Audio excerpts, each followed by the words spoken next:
Hai Sobat Pintar, balik lagi bersama saya Chris di Duit Pintar. Di episode sebelumnya kita sudah bahas mengenai strategi defense ataupun strategi berhemat. Di episode hari ini kita akan menyambung episode sebelumnya, yaitu kita akan membahas strategi offense, di mana ini merupakan strategi yang paling penting ketika kita hendak untuk menuju kekayaan ataupun menuju ke tujuan keuangan kita. Ikuti episode hari ini hingga habis ya. Episode hari ini disponsori oleh rekeningku, Indonesia Cryptocurrency Marketplace. Link pendaftarannya di kolom deskripsi ya.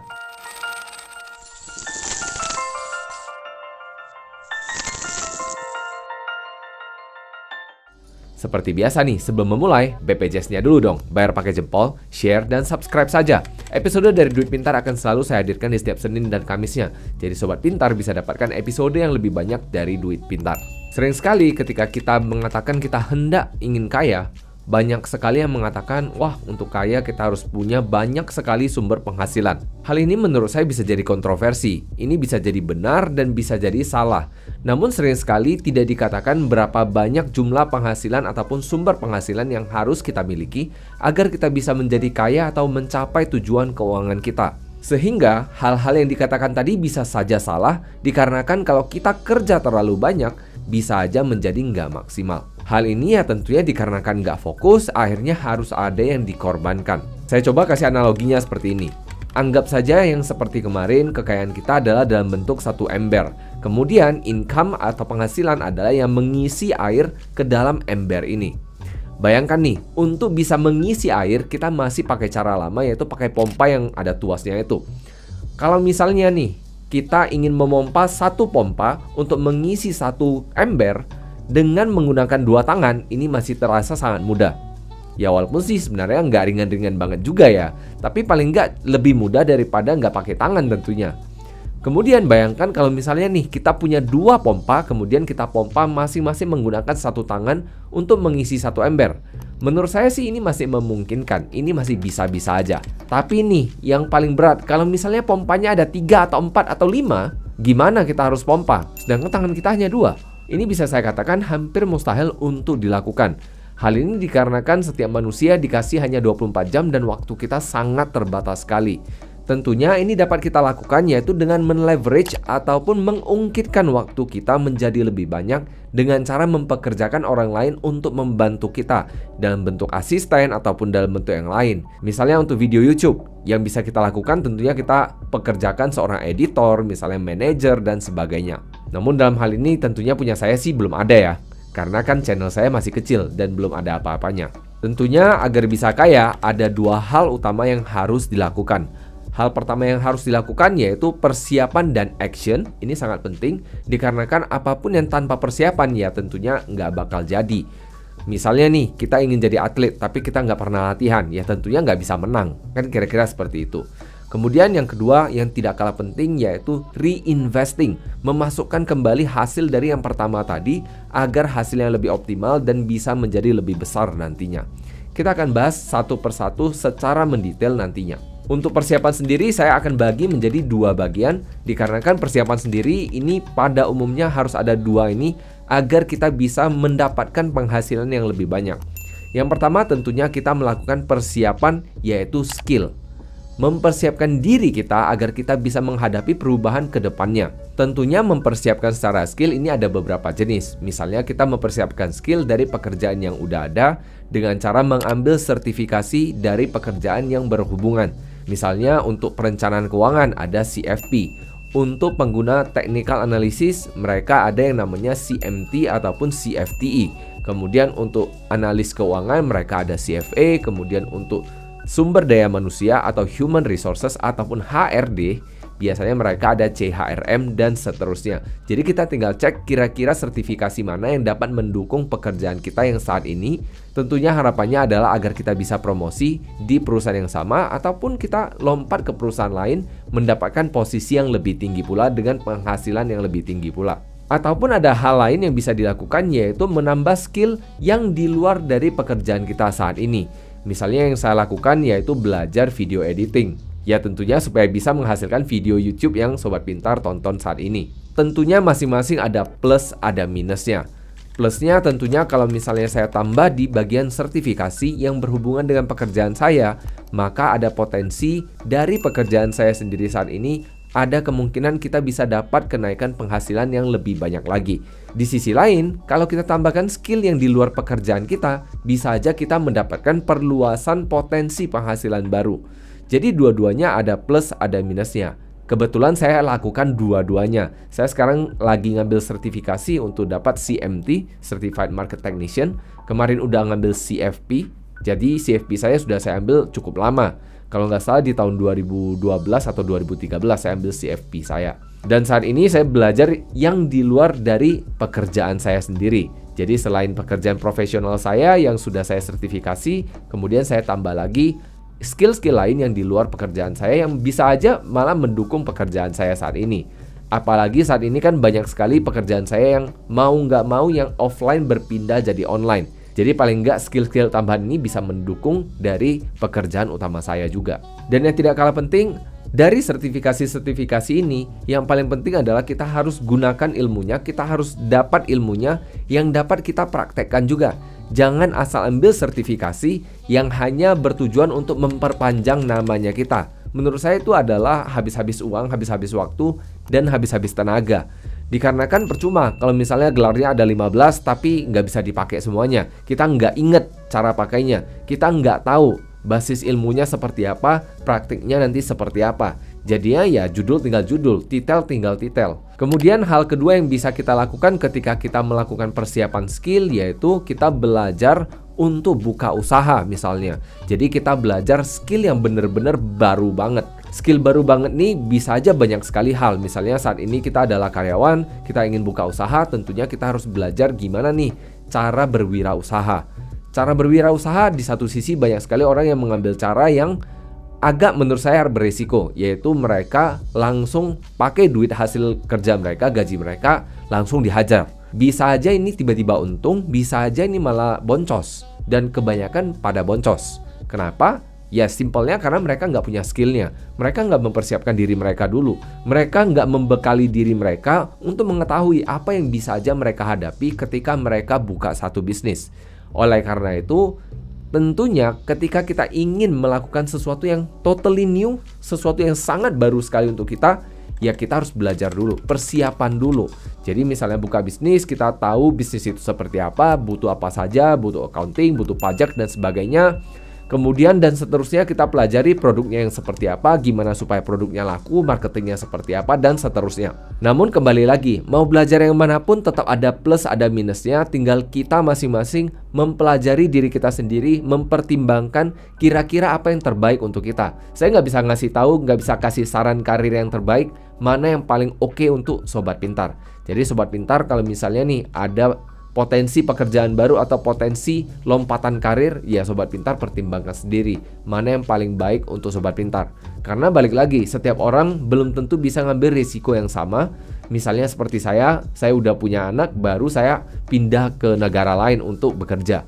Jadi ini adalah risiko yang cukup besar pula sebenarnya. Dan persiapan kedua yang tidak kalah penting yaitu persiapan secara keuangan. Ini juga saya bagi menjadi dua bagian. Yang pertama adalah kalau misalnya Sobat Pintar berencana untuk pindah pekerjaan aja, maka Sobat Pintar bisa siapkan yang namanya dana darurat. Ini kalau misalnya Sobat Pintar belum dapat pekerjaan barunya. Jadi misalnya pekerjaan lamanya ini perusahaannya tutup, jadi mau nggak mau kan kita harus nyari lagi. Namun ceritanya berbeda kalau misalnya kita sekarang saat ini bekerja, kemudian ada yang merekrut kita ke perusahaan lain, ya ini mungkin lebih mulus ya. Kita nggak persiapkan dana darurat untuk hal tersebut juga nggak begitu bermasalah. Tapi tetap dana darurat adalah hal yang sangat penting di dalam keuangan pribadi kita. Dan untuk yang pilihan kedua adalah kalau misalnya kita persiapkan secara keuangan untuk buka usaha, jadi kemarinnya mungkin bekerja ataupun punya profesi profesional, ya saat ini ketika hendak buka usaha maka ada dua hal yang harus dipersiapkan. Yang pertama tentunya dana darurat dan yang kedua adalah modal usahanya. Modal usahanya juga kita harus anggarkan sedikit lebih banyak, harus ada dana cadangannya. Sehingga kalau misalnya nih salah hitung, masih ada cadangannya lagi untuk mempertahankan keuangan dari usaha kita ini. Nah, untuk dana darurat sudah pernah saya bahas banyak panjang lebar di episode-episode sebelumnya. Jadi Sobat Pintar bisa cek lagi episode sebelumnya. Ada pepatah yang mengatakan, Persiapan yang bertemu dengan kesempatan hasilnya adalah sukses. Oleh karena itu, kenapa saya katakan persiapan adalah hal yang sangat penting dari tadi. Karena dengan kita melakukan persiapan secara nggak langsung, maka kita akan meningkatkan nilai dari diri kita.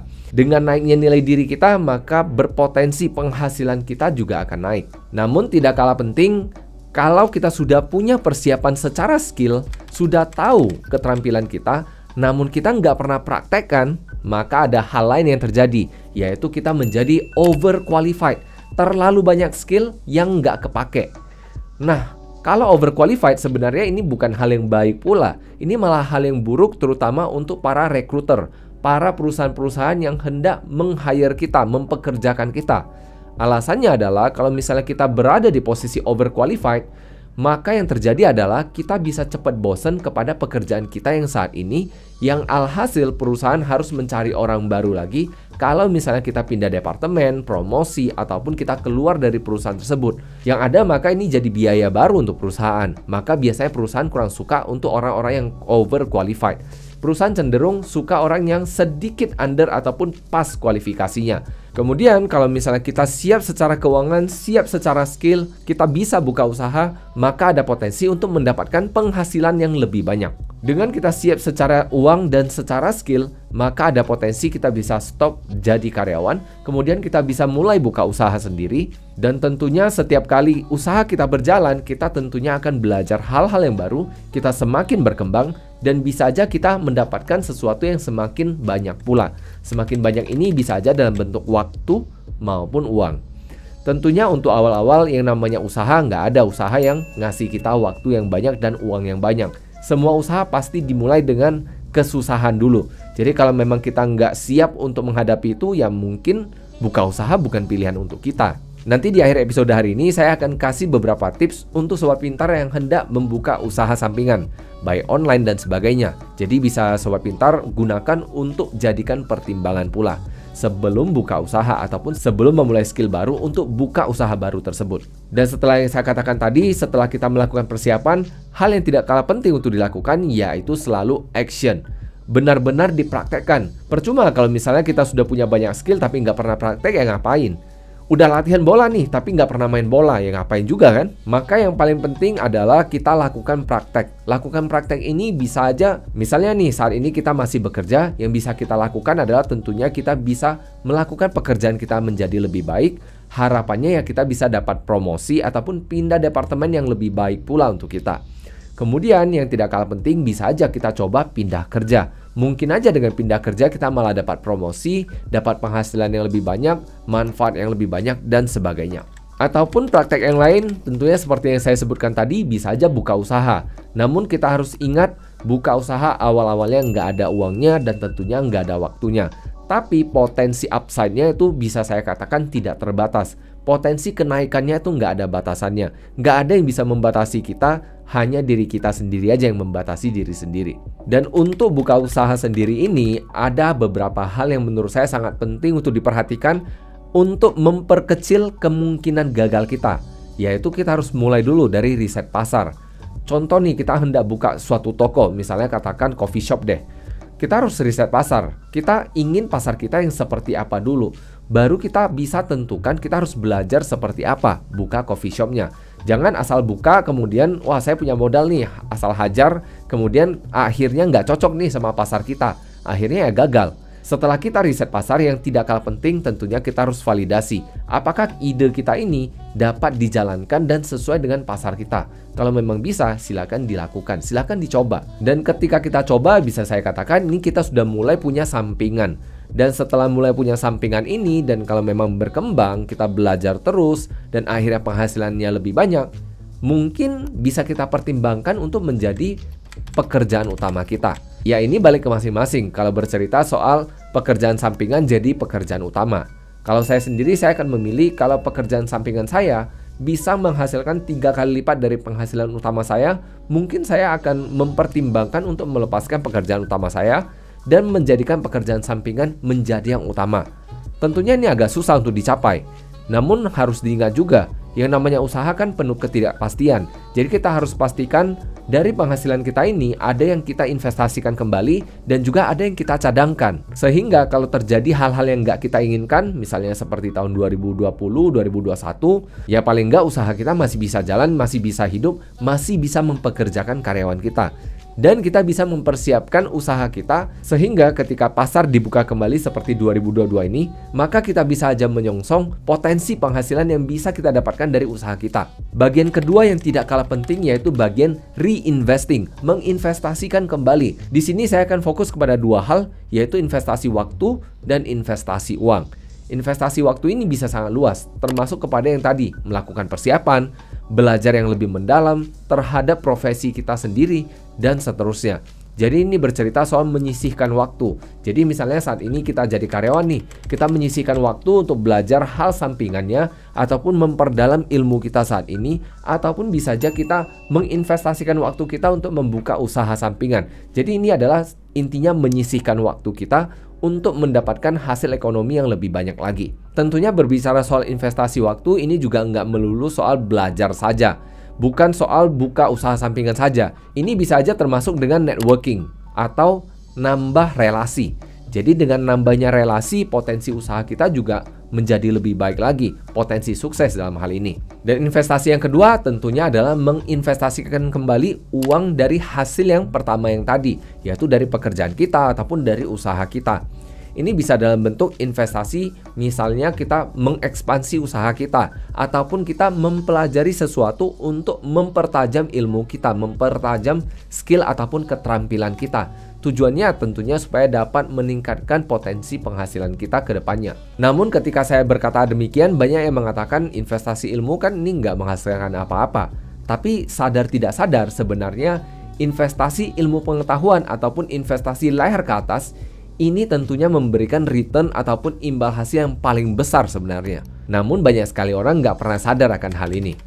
Kemudian setelah itu kita bisa lakukan investasi dalam bentuk investasi instrumen keuangan. Misalnya mau investasi instrumen manapun ya terserah, tinggal dipilih masing-masing. Saya udah pernah jelaskan banyak sekali instrumen di episode sebelumnya juga. Jadi Sobat Pintar bisa ikuti di playlist investasi. Dan yang tidak kalah penting ketika kita investasi uang, maka kita harus perhatikan yaitu pertumbuhan dari aset kita. Jangan hanya pertumbuhan secara nominal, namun kalah secara nilai. Maksudnya adalah uang kita memang bertumbuh, namun harus kita pastikan kita masih tetap bisa dapatkan barang dan jasa senilai ataupun sebanyak yang kita inginkan. Jangan misalnya nih, ceritanya aset kita saat ini bisa beli satu rumah di lokasi X dengan luasan X. Dengan spesifikasi yang sama, kita harus pastikan aset yang kita punya ini malah bisa beli menjadi 1,5 rumah ataupun 2 rumah dengan spesifikasi yang sama tadi. Dan yang tidak kalah penting, selalu investasi kembali. Kalau misalnya kita buka usaha, investasikan kembali ke usaha dan investasikan ke diri sendiri kalau memang kita bekerja menjadi seorang karyawan. Dan seperti janji saya tadi, ada beberapa catatan ketika kita hendak membuka usaha sampingan yang menurut saya Sobat Pintar harus perhatikan juga. Jangan asal menghabiskan waktunya untuk membuka usaha sampingan yang akhirnya hasilnya ya gitu-gitu aja, nggak berkembang gitu loh. Dan malah akhirnya berpotensi mengkonsumsi ataupun menghabiskan waktu kita jauh lebih banyak lagi. Jadi yang bisa saya sarankan ada beberapa poin yang mana Sobat Pintar bisa coba pertimbangkan juga sebelum memulai usaha sampingan. Tentunya yang namanya usaha sampingan yang pertama harus menghasilkan uang. Menurut saya ini adalah hal yang mutlak. Kalau memang menghasilkan uang, maka hal berikutnya yang harus diperhatikan yaitu bercerita soal waktu. Pastikan kita bisa lakukan di waktu senggang kita. Jangan kita nggak bisa lakukan di waktu senggang kita. Maka fleksibilitas waktu menurut saya adalah hal yang cukup penting untuk dipertimbangkan. Kalau nggak fleksibel, mungkin aja ini dapat mengganggu usaha utama kita ataupun pekerjaan utama kita. Kemudian yang ketiga adalah kita sendiri bisa melakukannya.